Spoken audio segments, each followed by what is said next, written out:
Best Actress Malayalam Cinema goes to Chinnu Chandni. Chinnu Chandni. ഒരു കാര്യം കൂടി ഉണ്ട്, ചിന്നുവിന് ഈ അവാർഡ് കൊടുക്കുമ്പോൾ നമ്മൾ സ്റ്റീരിയോ ടൈപ്സിനെ എല്ലാം ബ്രേക്ക് ചെയ്തുകൊണ്ടാണ് നമ്മൾ ഈ അവാർഡ് കൊടുക്കുന്നത്. That's the importance of this award. Congratulations miss beautiful.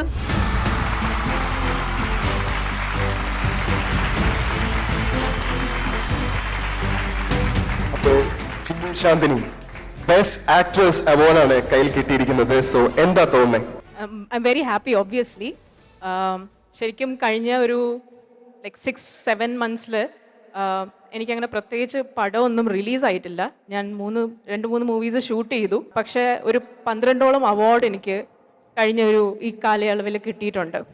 പക്ഷേ അതിൽ സാധാരണ എനിക്ക് എപ്പോഴും കിട്ടുന്ന അവാർഡ് എന്ന് പറയുന്നത് critics choice, critics film awards അങ്ങനെയൊക്കെയാണ് എനിക്ക് കിട്ടുന്നത്. ആദ്യമായിട്ടാണ് ഇത്രയും സ്പോൺസേഴ്സ് ഉള്ള ഒരു കൊമേഴ്ഷ്യൽ അവാർഡിന് വേണ്ടിയിട്ട് എന്നെ പരിഗണിച്ച് വിളിക്കുന്നത്.